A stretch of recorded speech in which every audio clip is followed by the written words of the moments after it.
Welcome to the Spring 2022 Fellows Fest. We're excited to have you join us as we welcome this great cohort of fellows. My name is Emily Fisher, and I am a member of the Student Advisory Board for GU Politics as a Fellows co-chair.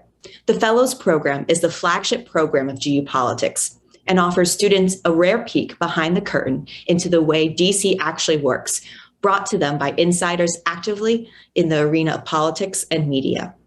As you hear from each of the fellows today, I encourage you to think about how you can get involved with GU Politics. We hope that you consider showing up to their weekly discussion groups, signing up for their one-on-one office hours, or applying to be on one of their student strategy teams. The student strategy team application is open through Sunday on the website and social media. Office hour slots are available now too. I can attest that this is truly a remarkable and rewarding experience that you will not live to regret. Now, to get us started, I would like to welcome the Executive Director of GU Politics, Mo Lathy. Hey, Emily, thanks for the introduction. And more importantly, thanks for all of your leadership on our Student Advisory Board. And I remember when you first showed up on campus as a first-year student a couple years back, and you've been such a fantastic participant ever since. So thank you. Hey, all, welcome to our Meet the Fellows Fest for Spring 22. I could not be more excited about this. The only way I could be more excited about it is if we were doing it in person on campus. Sadly, we can't do that this semester, but all of our fellows will be on campus starting the week of the 31st for their office hours and their discussion group soon thereafter. So you'll get a chance to sit down with them face to face.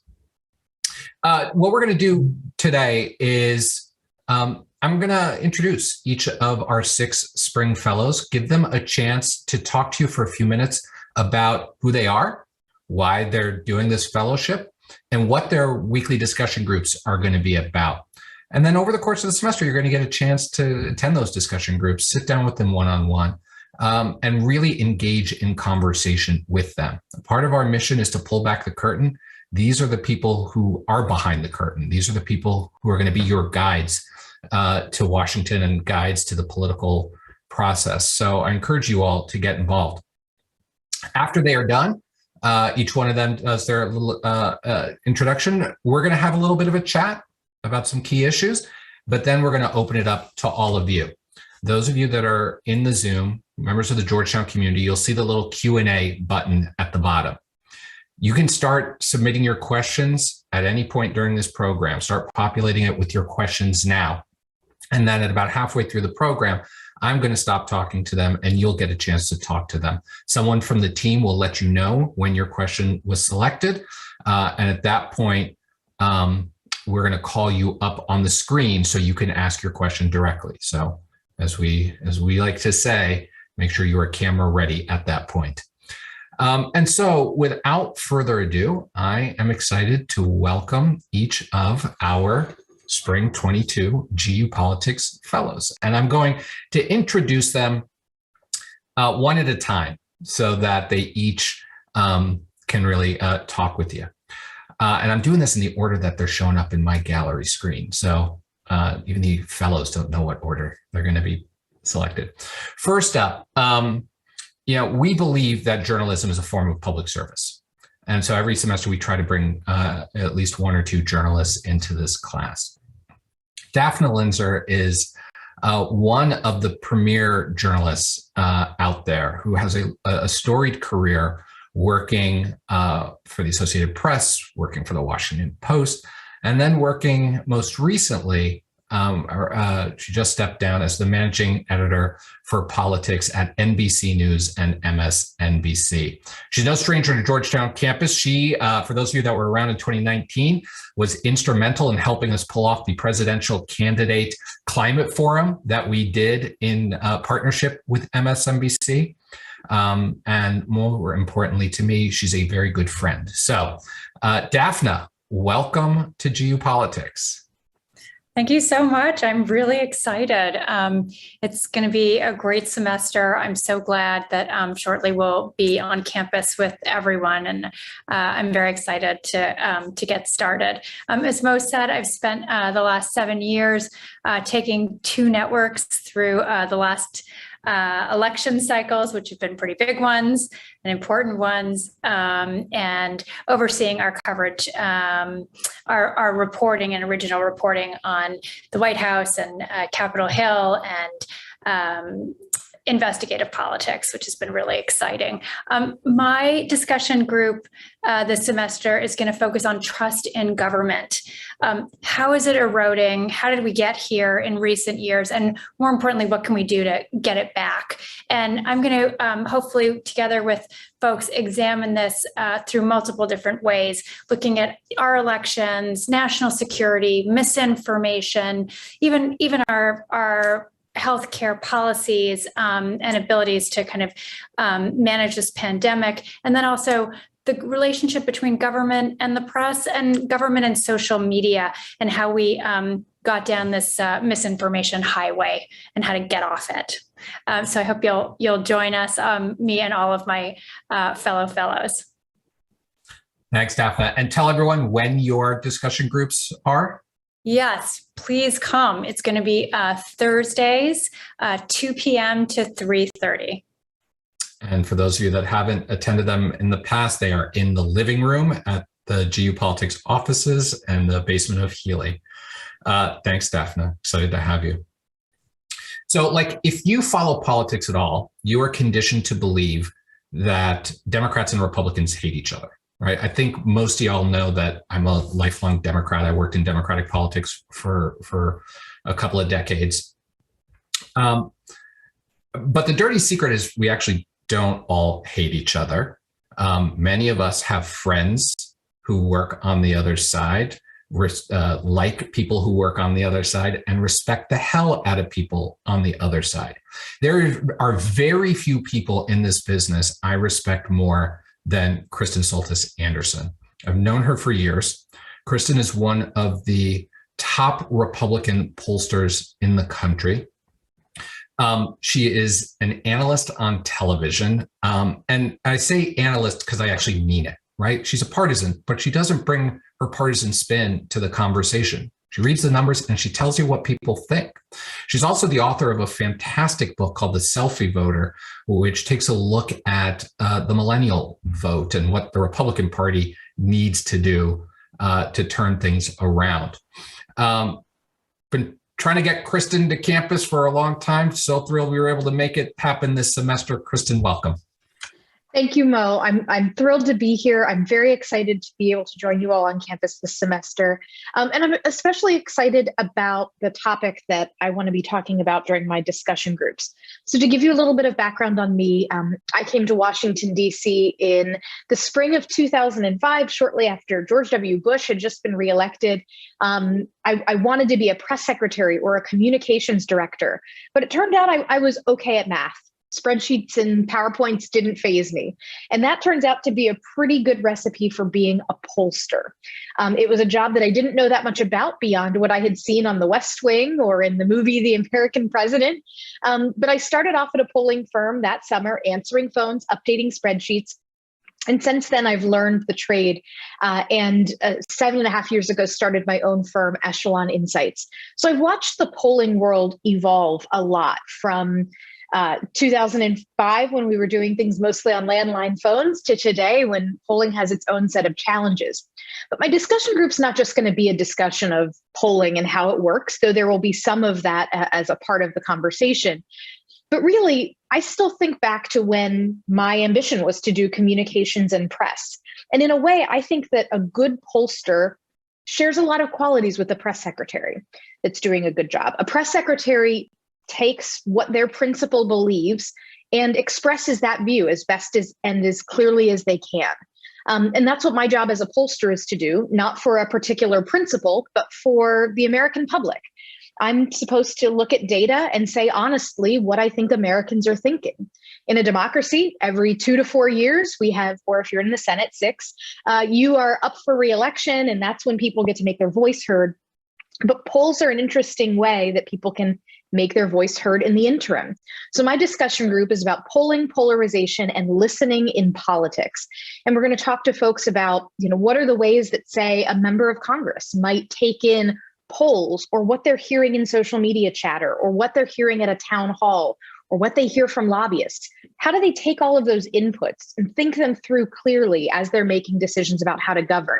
How can we do better jobs of listening to one another so that we, rather than assuming the worst about the other side, is there a way that data can help us have a clearer picture of what the other side believes? So my discussion group is going to be Wednesdays from 4 to 5:30. And if you're lucky, you might get a visit from my co-professor, my golden retriever, Wally. If you follow Kristen on Twitter, you have already gotten to know Wally very, very well. Kristen, so excited to have you. Thanks. So right after the Obama administration ended, a dear personal friend of mine who worked at the Department of Justice shot me a note and said, hey, I know this guy a colleague of mine at DOJ, who I think you would just like, and wondering if you'd grab coffee with him. And I did. And he was right. I really liked this guy. I had a great conversation. And then, fast forward a couple of months, and I'm sitting in my office and I look up at my TV screen, and there's Elliott Williams on CNN as a legal analyst, engaging and insightful, and really helping people understand the nexus of law and politics. Elliott's worked across all branches of government, having clerked for federal judges, having worked a couple of stints at DOJ, having served as a political appointee. The guy really knows this town and that intersection of law and politics. Elliott, welcome to Georgetown. Well, thanks so much for having me, Mo. And along those lines, so I worked in government, as I told the other fellows earlier today, for 15 years, but had the experience of being number one, both a political appointee and a career sort of public servant, right? I was a prosecutor at the Justice Department, but also having worked in all three branches of government. Like you said, I worked for two judges. I worked for then Senator Schumer when he was on the Judiciary Committee, and then in the Obama administration at both the Department of Homeland Security. I was at ICE for the first 4 years as a political appointee, and then back at the Justice Department. And now my two roles are, number one, being the legal analyst on CNN that you mentioned, and also at a consulting firm called the Rabin Group right now, which is sort of my day job. So all of this said, something that I've found the more I talk about the law on television or in writing or on radio or whatever, is that there are legal issues and there are political issues, but increasingly they get sort of smushed into one. And we've seen it more and more over the last several years. There are many, many causes of that. And it all starts from the premise that we believe that the law is itself apolitical. Once things are written on paper, once the laws are drafted, theoretically they exist outside of politics. But that's just not the case. And I was telling the other fellows just this morning something I said, legally factual statement that I made on CNN this morning.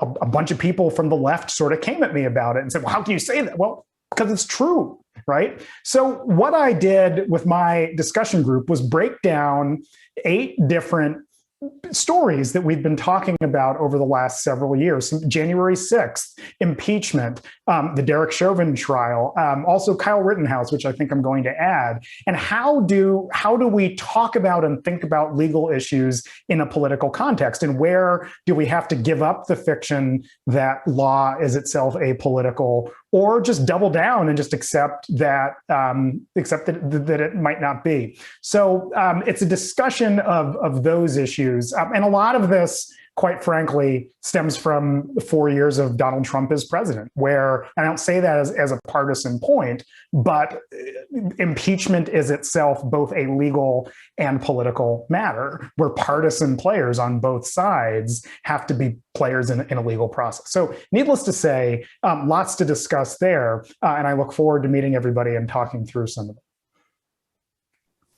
Thanks, Elliott. So I don't think it would be a partisan thing to say that the Trump administration was full of a lot of interesting characters. But one of the people I actually find the most interesting is our next fellow, Alyssa Farah. Alyssa has had a very fascinating career trajectory, kind of being along for the ride throughout the Tea Party and then Maga movement, having served as spokeswoman for the House Freedom Caucus, going into the Trump administration first as press secretary to the vice president, and then spokesperson for the Pentagon, and then the final communications director for the president. She resigned in December of 2020 and became a fairly critical voice in the wake of January 6th. And is working and helping and assisting the select committee investigating what happened in January 6th. She's also now a CNN analyst, political analyst. Alyssa, welcome to Georgetown. Thank you, Mo. I cannot even express how thrilled I am to be here. I can't imagine a more exciting class to be with. All of the fellows you guys are going to meet tonight are people I've just respected and thought the world of for so long. But I will say this, it's kind of starting backward with me, and Mo leaned into this. You don't get much closer to conservative politics and sort of the rise of the Tea Party movement, which led to the Maga movement, than myself. I worked for Mark Meadows when he was a no-name backbench freshman lawmaker. I went on to be the first spokeswoman for the House Freedom Caucus, then went on to work for Vice President Mike Pence, then into the Department of Defense, and finally to the White House under President Trump. I had a very interesting career arc in Republican politics in the sense that I'm as conservative as I've ever been, but I've also witnessed my party change, and I've witnessed the direction that the party's going, challenging the very institutions that I, as a conservative, hold extremely dear. What I am going to attempt to tackle this semester, with the help of those of you who attend and with the students who are going to help me out, is my discussion group is called The Future of Democracy and the Maga Movement. January 6th changed the way that I see our country and its trajectory going forward. When I worked for the vice president, when I worked at the Department of Defense, I traveled to more than 2 or 3 dozen countries as part of an official US delegation. Democracy is much more fragile than our own. And to see our institutions be pushed to the brink because partisanship and hyperpartisanship had run so rampant and because disinformation was spread so wildly is something that we have to tackle. So my discussion group is going to be partially, how did we get here? Taking a lot of responsibility about what conservatives like myself did wrong and led to this moment. But then also where I'm going to turn to you and hopefully myself be able to offer some critical ideas is, what do we do next? Where do we go from here? So I'm thrilled to tackle this. It's a very tough subject, but it's one that we can't put off discussing. And I look forward to meeting you all in person. Thanks, Alyssa. And remind everyone, when is your group? Alyssa? Sorry, muted myself. My study group is Tuesdays from 4 p.m. to 5:30. I look forward to seeing you guys there. Thanks, Alyssa. So our next fellow is someone I have watched in her career for quite some time, has impressed me for a long time, and has a very distinct place in political operative history. She is the only person who has served as the top spokesperson and communication strategist to the 2 highest ranking women ever to serve in American government. Ashley Etienne recently stepped down as communications director to Vice President Harris. She also held a similar role and senior advisor to Speaker Nancy Pelosi. Those are 2 pretty cool things. She's done a lot of other cool things, having worked in the Obama White House and been in Democratic politics for a long time. Ashley, so excited to welcome you to this class.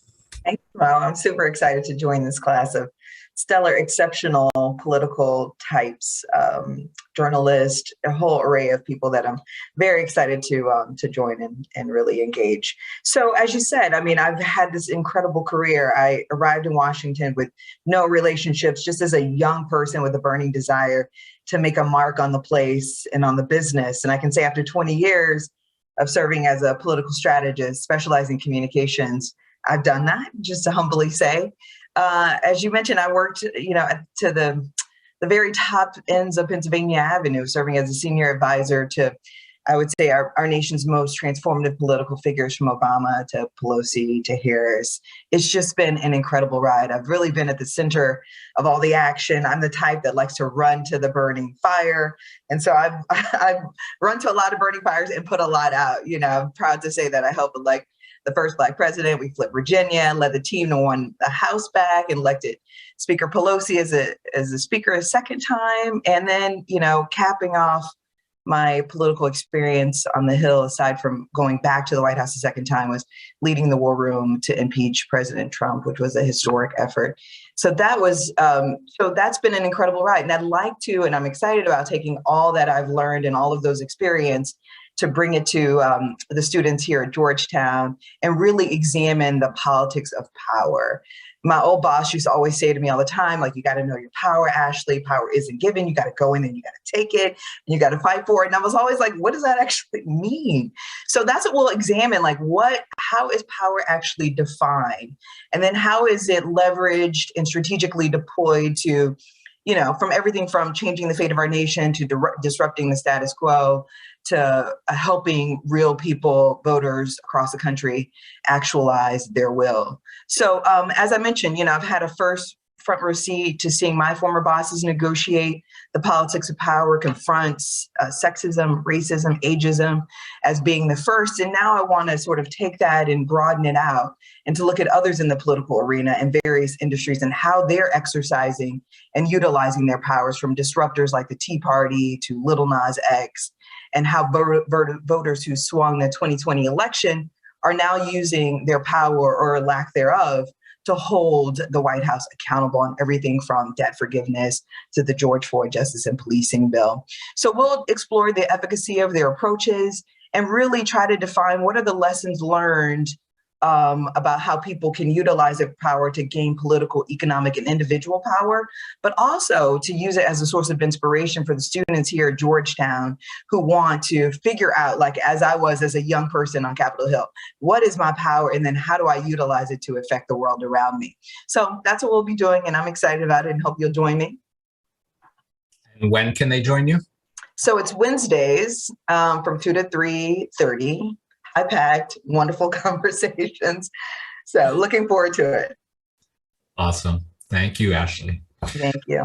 Last but not least, as I started the conversation, journalists are, I think, some of the most underrated public servants there are. Our next fellow is not underrated. He is well recognized and well respected, and for good reason. He's a storyteller in a way that I think is incredibly impactful and powerful, helping not just report what is happening, but helping people understand why it's happening and helping people understand who it's happening to. Wesley Lowery is with CBS. He has been at the Washington Post, and is just one of the top reporters, I believe, in the country, really diving into some of the most difficult and challenging stories of our time. If there's a story about racial unrest or conflict between a community and the police, don't be surprised if Wes is there on the ground talking to the people who are impacted by that story, whether it's in Ferguson or Minneapolis or wherever. And that work has earned him the Pulitzer Prize. Wesley, I can't tell you what an honor it is to welcome you to this class. Of course. Well, Mo, thank you for having me. As you guys can see, I am on a train currently, and so I'm going to be a little brief so I can get my mask back on in a little bit. But I'm really excited to join you all. As Mo alluded to, I'm a journalist who primarily covers issues of race and justice, but primarily or previously have covered politics at both the local and national level, and still very often write about the spaces where issues of justice and race and equity and inclusion in our politics and a system. And so I'm really excited, having done one, just to talk with you all and get to know you through our discussion groups. My discussion group is going to be about the media in this moment, having worked in the media in various different capacities, whether it be at places like the Washington Post or Los Angeles Times, the Wall Street Journal, or more recently places like GQ Magazine or CBS and 60 Minutes, having worked on camera, having worked behind the camera, having worked as a writer, having done audio. I think there's a lot of great conversation to be had in this moment about the institution of our media. We know that much like all the rest of our institutions, trust among the public is plummeted in our media. And there are many reasons for that. Some of that is due to the economic realities, the resources that are available and are not. Some of it's due to the intense partisanship of our moment. Some of it is due in part because of that partisanship to active campaigns to discredit the institution of our media, because if you don't like what's being reported, it's a lot easier to tell people not to believe it than to grapple with the reality of what's being reported. But I'm really interested in talking with you all about, one, how we got to this point, but two, perhaps how we build something that looks different. We know that a free press is vital to our democracy. Having a shared set of understanding and facts help us have the dialogue and the hard conversations that we need to have in a democracy and in a free society. And so that is going to be kind of the focus of the conversations in my discussion group. It's going to meet on Thursdays from 4 to 5:30 p.m. Awesome. Thank you, Wesley. Thank you. So listen, you guys now have a sense as to why we selected these people to be fellows, and why we're excited for their discussions. We're going to have a conversation. I'm going to toss out a couple of questions to these guys, and we're just going to have a conversation amongst ourselves on it. And then we want to bring you in. So again, as a reminder, if you want to ask a question, there's the Q&A tab at the bottom of the screen. Start sending your questions into that now, so that we can pull you up when we're ready to move over to you guys. You'll also get a chance to talk to them in smaller groups in the breakout rooms afterwards, but we can talk about that. But please start to populate the Q&A tab with your questions. So look, I'm just going to throw a question out to the group and would love your take on this. Today is the 1-year anniversary of the Biden-Harris administration. The president campaigned very aggressively on the idea that we need to unify the country and that he would help unify the country. And yesterday in his press conference, he got asked by a reporter, like, how you doing on that? But I'm less interested in your thoughts, feel free to weigh in, on how he's doing on unifying the country. But just your thoughts on the general issue of unity, what it means, and why we're so polarized right now. Or are we less polarized than everyone makes us out to be? So just sort of your general thoughts on like where we're at as a people and the polarization that seems to divide us.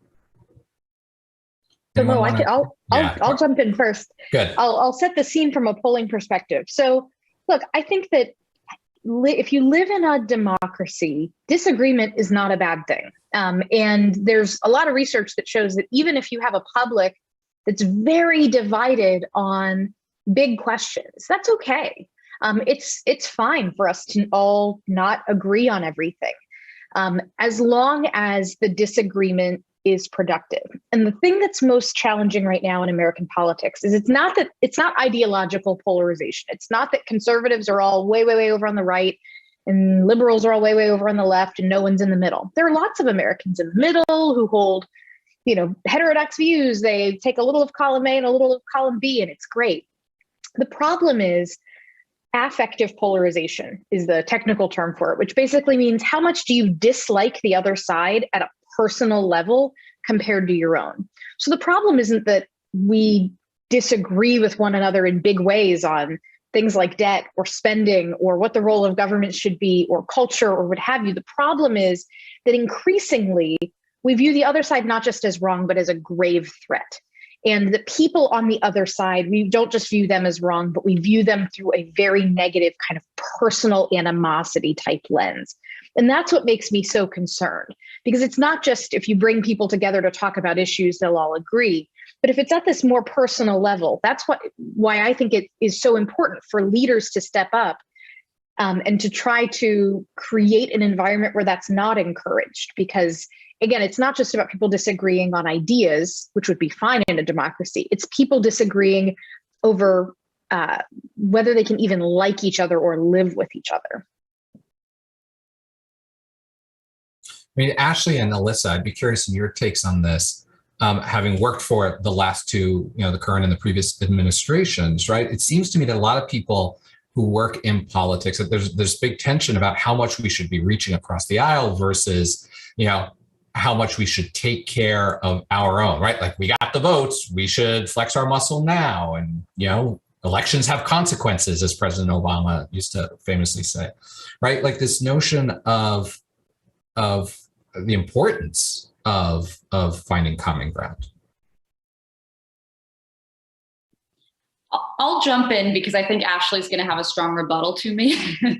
I'll say this. I think Joe Biden's greatest strength is his humanity and his ability to connect with people on a personal level that makes him seem like just genuinely a nice guy.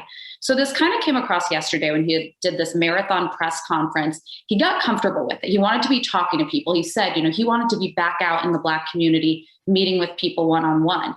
However, the challenge that Biden's running into, which any politician is going to, is he's coming up on a midterm cycle and then he's coming up on a re-election. So he's getting pulled to the direction of what his base wants, which is what I think led to what was very divisive rhetoric when talking about voting rights last week. I made this point on CNN. I think that there are absolutely a dozen good faith Republican senators who would be willing to work around the margins of the major bill that he's trying to pass. But instead, he jumped to what would have been more of a play to the base of criticizing and demonizing. It's not Joe Biden's natural place to be, though. That isn't his, from everything I've observed in his, 40 plus years, I've not observed him that long in politics. His natural place of being is he wants to get along with people and he wants to see the humanity on the other side. So, if I were advising him from a legacy perspective, I would say lean into Joe Biden that's friends with people on the other side of the aisle, that's talking to members of the Senate, that's trying to leave this legacy of rebuilding after the division of Trump. But of course, if I were advising him politically in terms of 2022 and 2024, then yes, you play to the base. And I think that's what they're kind of grappling with right now. Mo, I think what I've seen is a little bit of what Kristen said, which is the politics of the personal, really. That really started to become very apparent around the time I was doing the Fast and Furious investigation. And that sort of it was less about the facts on the table, but it was more about Eric Holder, for example, or George Bush, whoever, the former president. So, I see it like, for me, I think there's these outside forces that are at play that we as a society have to figure out how to address these things, which is one for me is like not being able to stipulate to the facts, right? There are people who still dispute whether or not January 6th actually even happened, people who were in the building. And for me, I think that is in terms of whether or not we can coalesce around an agenda as a nation, whether or not we can work in a bipartisan fashion to advance legislation that's in the interest of our own competitiveness as a nation, really gets to this issue of whether or not we can stipulate to a set of facts. It also bleeds into our relationships with each other. As two separate parties, and whether or not we can function together. If you cannot agree that my eyes are not lying to me, how can I sit down at the table and trust that you can negotiate on something as complicated as tax reform, right? So I think that is one factor we have to figure out as a nation, and really as political leaders have to figure out how do we reverse that trend. The other, I think, is this disinformation, which is a huge factor in how we see the world, right? And it's just really it's perpetuating this division in our nation. and the forces are internal and they're external.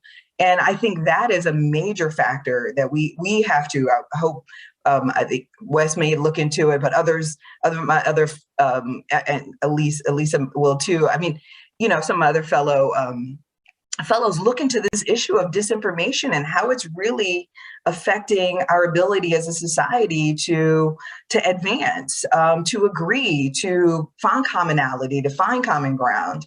So I think those are sort of two big factors that really require leadership, from a national level, political level, from the newsrooms all the way to my old boss's suite in the Capitol building, right? Like, we all have to really get invested in addressing these two issues, because they're just having this negative, sort of deteriorating effect on the nation and the health of the nation.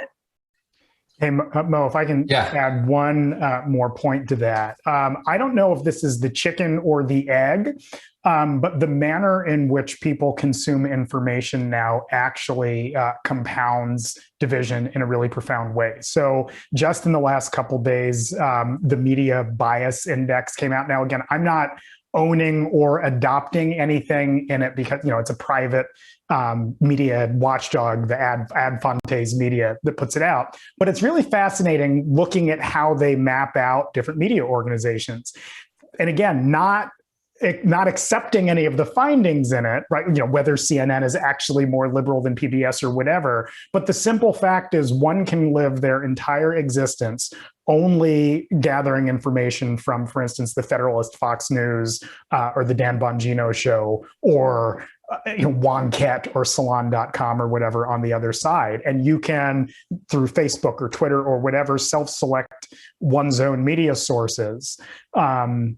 And live your entire day like that, right? If that is the manner in which you're consuming information, necessarily it's going to compound some of the issues that Kristen pointed out, which is demonizing other people and so on. Mo, you and I are roughly the same age, and in college there was basically New York Times, Washington Post, Wall Street Journal, and the three networks.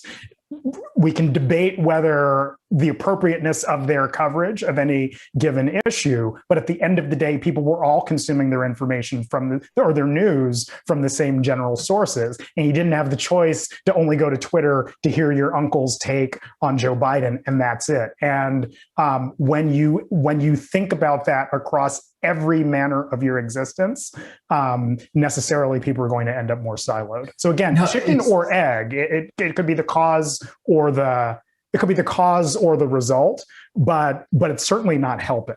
I mean, it's such a fascinating point, and I'd love for Wesley and Daphne to weigh in on this. I mean, I was on TV on Fox. I was doing a Fox hit the evening that the Mueller report came out. And so I had all day to prepare, right? It's a big, thick report. And so I spent a couple of hours just trying to read as much of it as I could. Then I spent a couple of hours watching CNN and MSNBC to see how they covered it. And at the end of watching that, I was convinced everyone in the White House was about to get hauled out in handcuffs. And then I walked over to Fox, and I'm sitting in the green room before my hit with all these other, conservatives who are sitting around, and they're all high-fiving each other, screaming total exoneration.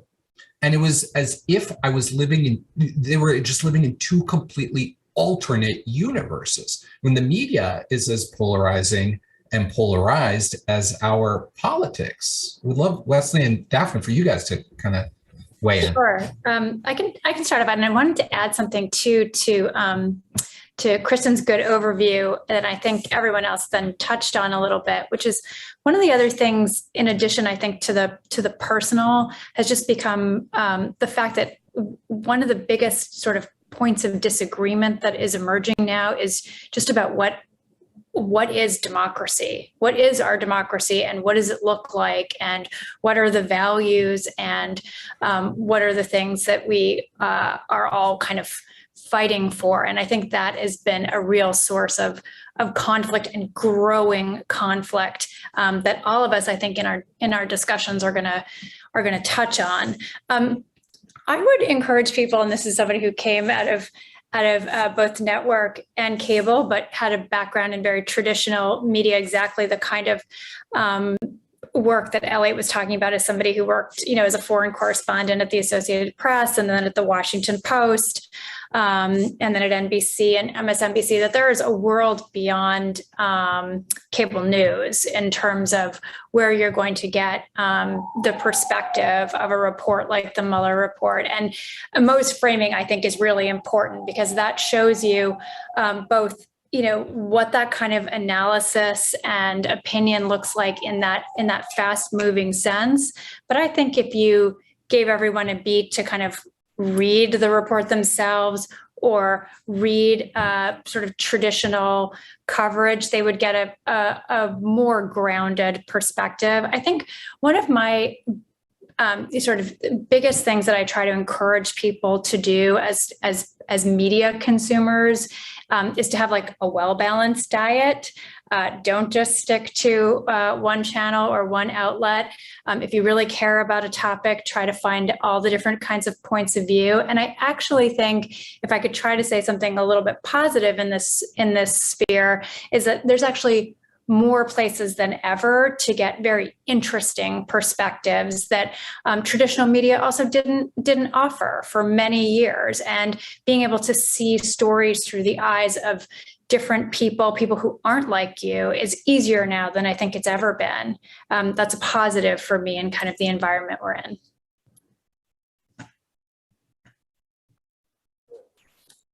So I would add onto that.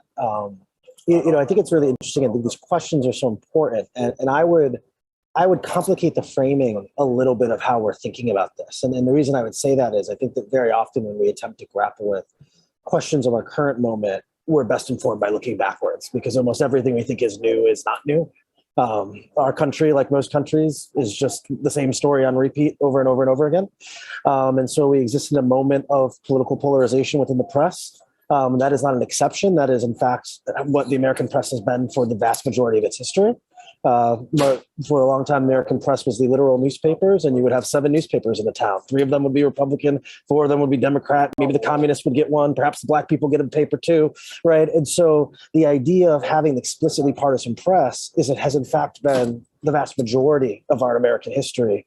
And the idea of having a ostensibly objective or neutral press was an invention of the post-war period. This wasn't a thing that existed until following World War I and World War II. You had broadcast news, the CBS, the ABCs, the NBCs, who had a monopoly. There were 4 television channels. They were the 4 channels. So the newspapers, which had been owned by individualized families, began becoming newspaper chains. And so now it was important for them to get as many readers as possible, not just the Republicans in the town or Democrats. And so you saw, for economic purposes, a push towards a more neutral or even-handed press. But what the American people showed through the spending of their dollars is that is not what they want. The moment the internet came and began disrupting the press, the moment the cable news was invented, what we saw was the economic model that was successful was not the CNN model, it was the Fox News model. It was the Drudge Report model or the Huffington Post model. And seeing in this moment that's really interesting is we're seeing what we now, when we look at all of the news outlets, we now see an explicitly partisan press that is in many ways the norm, and what's outside of the norm is everyone else, be it the Times or the Post or what CBS might try to do on the evening news, right? And I think that as we think about these things, I think we have to grapple with what does that mean? And so in a world where perhaps some level of partisan press is inevitable, when it's what the people want when they vote with their wallets and their clicks, what does that say for how we have to think about how we reach people, how we tell stories? Beyond that, I think that, this has been a fascinating conversation. And I would also note that I think, as we've been discussing, even the concept of unity and division at times can be oversimplified in conversation. Some of the moments of greatest national unity have been the moments where we've done the collective worst things we've all ever done together. I think millions of Iraqis would prefer us not have been so unified in 2003 in our decision to invade a country that had nothing to do with September 11th, right? Like, there are any number of moments where we collectively have been unified, and that has not always been an objectively good thing when we assess the moral and ethical decisions we have made as a country. And so I think that's a thing we think about as well. Although what Kristen was saying, I think is so important, that the polarization, the partisanship, that has always been there. And I think trying to drill into what is actually different and unique in this moment, and also what is the same as it's always been, helps us to differentiate. And therefore, hopefully, as I think we all do, helps us come up with potential answers. Yeah, there's so many different places I want to go with the conversation right now. This is so interesting and so important. But I want to bring student voices into the conversation now because they always ask better questions than I do anyway. So again, you can continue to submit your questions to the Q&A tab. Team will let you know when we are ready to bring you on, and then be ready.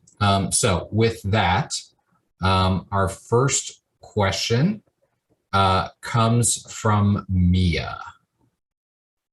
Mia, are you on?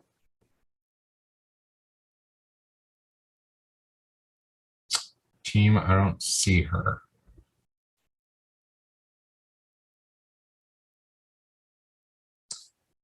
Okay, while the team tries to figure out the tech issues, I want to continue the conversation on polarization for a quick second, because I think everything you guys are saying is absolutely right. But I think, you know, we do tend to look at it through a purely political prism too often, right? Left versus right, D versus R.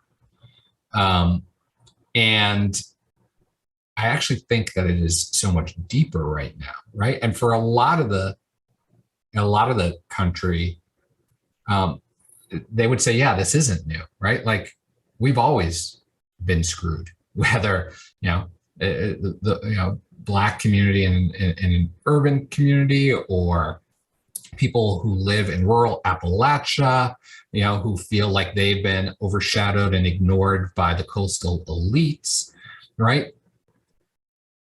That there's social and cultural polarizations that are at the heart of all this, and that our institutions are failing them, whether it's government and politics, or the media, or the legal system, right?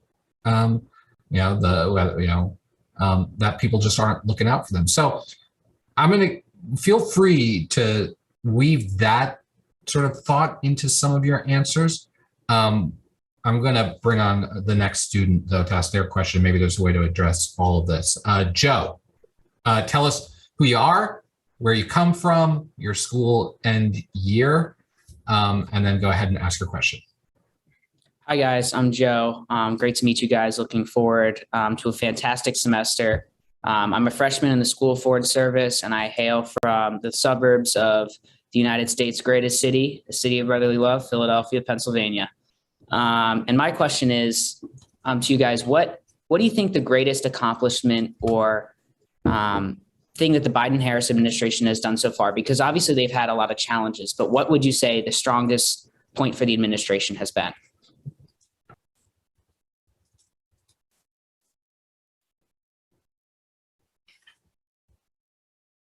Ashley, why don't you go first? I was like, I feel like I have to answer this as the person who just left the White House. I think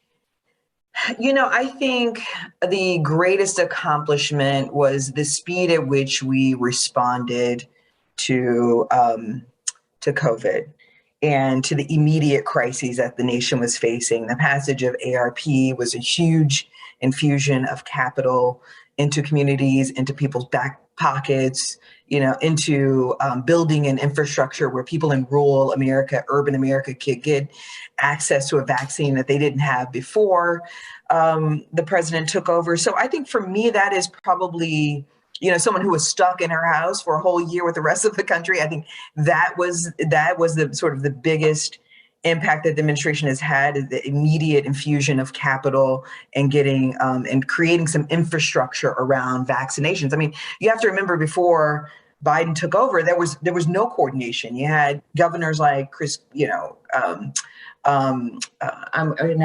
name is escaping me, the governor from Maryland, coming out basically saying there was no infrastructure, there was no coordination, the White House wasn't talking to them, they had no sense of how to respond, their counties weren't talking to the governors. It was just a colossal mess. And so for me, I would say that that's the biggest accomplishment to date. I think adding on to that, finally getting an infrastructure bill done. I mean, it's sort of been talked about in Washington for the 20 years I've been in Washington.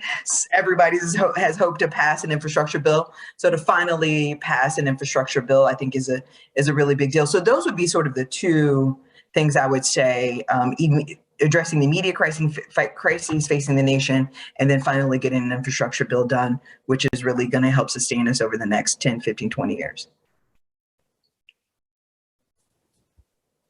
Anyone else want to weigh in? Crickets. Tough. Joe Biden. No, I'll give credit to this. It may seem small, but I was in the White House, well, I was first in the Department of Defense, then the White House during the height of COVID, when we first were getting reports before it was even declared a pandemic.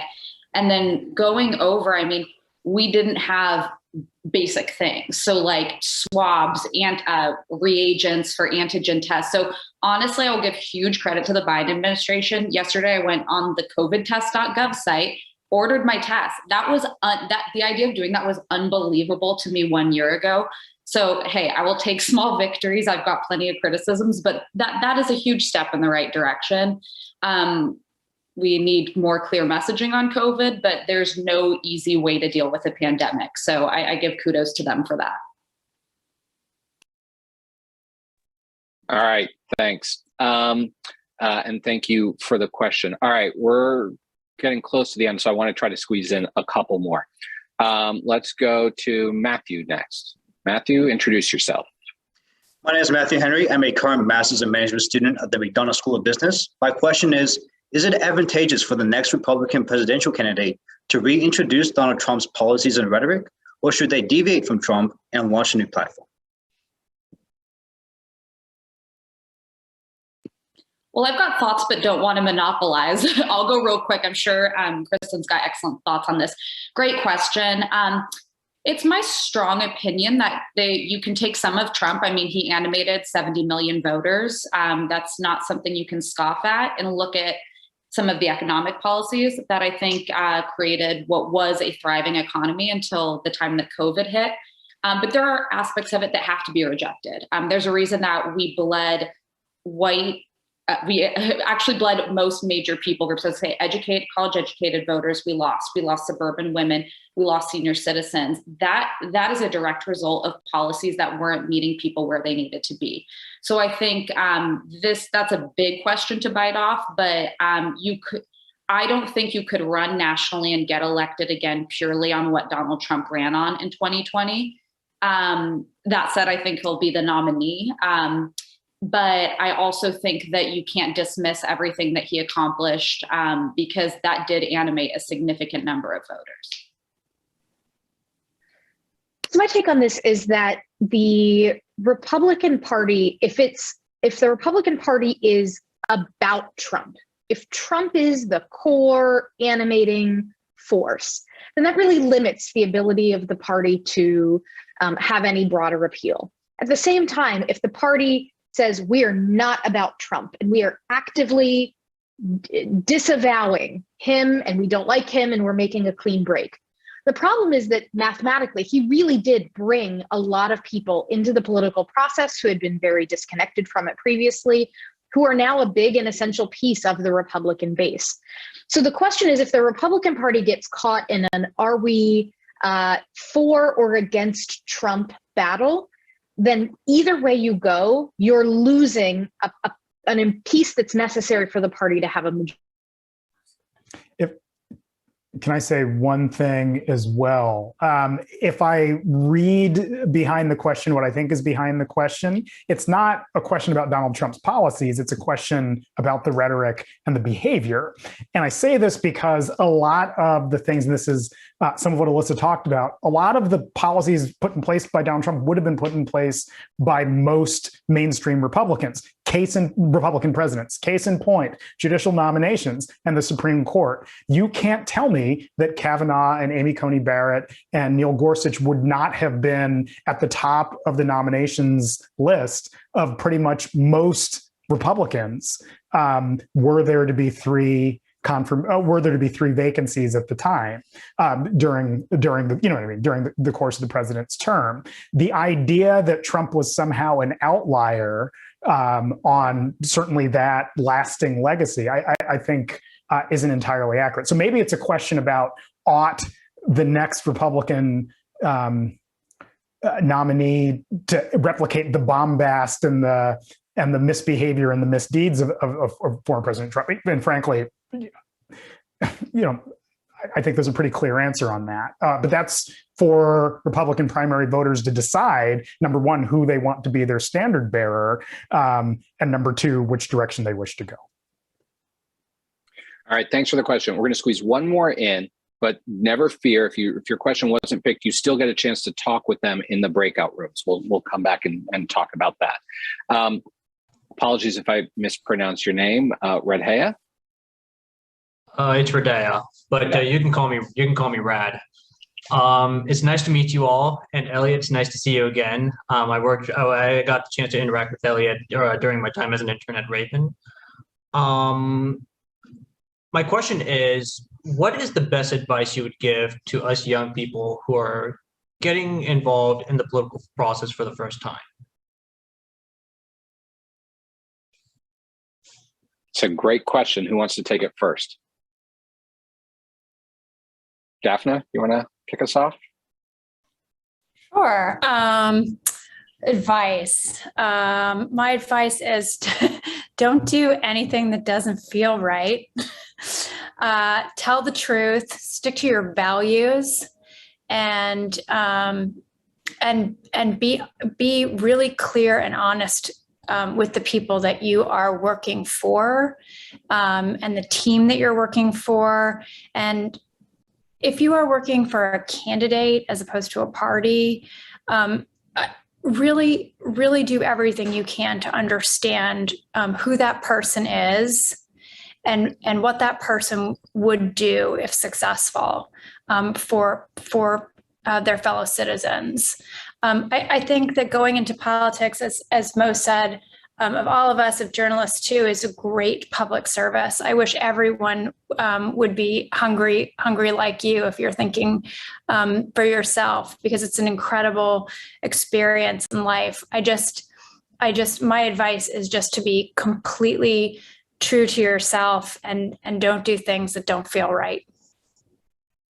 Can I add one thing to that, and sort of adding to the first sentence you said, Daphne, which is, and this is the advice I will give anybody who comes in to see me during office hours for the entire semester. So frankly, don't come into office hours because I'm going to say the same thing. No. Go to his office. Come to office hours, but you're going to hear me echo this point, which is that regardless of whether you're a master's student or an undergrad, there is an impulse to try to map out the next 20 years of your life based on the steps you take. How do I get Daphne Lindser's job? What are the 4 jobs I need to have between now and then? And it just doesn't work that way. And just to use my personal instance, the job that I think I held for the longest, I think my ICE job, didn't exist when I was in law school. It literally did not exist because the Department of Homeland Security hadn't been created yet. You can only plan out your existence so much. And so, like Daphne says, be honest, have integrity, do what feels good, and not what you think you end up with on the other side. Yeah, I think I would add to that. It's not linear. And I think Elliott's absolutely right. I would say chase the challenge, not the title, not the money. For me, that's always put me in the center of all the action. When you're in the center of all the action, all the eyes are on you. No matter if you win or you lose, everybody's focused on your work. And so that elevates your work. I would say the second is to be an effective listener. That's always been like, especially if you serve in a role like a communications director or an advisor or a spokesperson, like being an effective listener is really the way you learn and put you in a position to collaborate more. You learn your principal, become mind meld with your principal. You start to outthink your principal, get ahead of your principal, really anticipate where your principal will be. And all of those things, I think, make you more successful in a political environment. All right. For those fellows that didn't give an answer, They are ready to answer them in the breakout rooms or in their office hours or in their discussion groups. In a moment, we're going to break from here and everyone's going to go to their breakout rooms. Before we do that, I want to ask Emily, our fantastic fellows co-chair, to come back and just take a couple minutes to remind you all the different ways you can get involved with our fellows. And then when she's done, we break, go to the breakout room. Each of these fellows are going to stay in their rooms for about 30 minutes or so. And feel free to hop around. You've got all the links.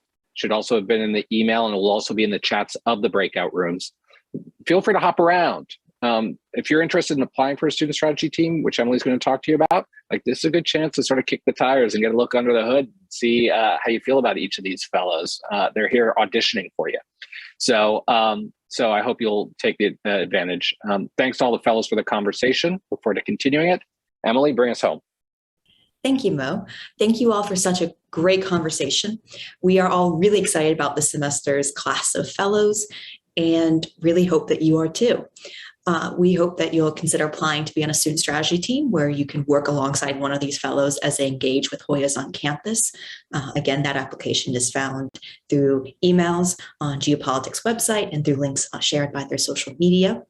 Additionally, you can actually sign up for one-on-one office hours now and sign up for the fellows newsletter so you don't miss any news about their latest discussion groups, office hour times, and also any other additional events. So we hope you enjoyed this as much as you did. As you can see as a teaser, this is a phenomenal class of fellows. So please join the breakout room on the link. Thank you. Thanks, everybody. See you in the breakouts.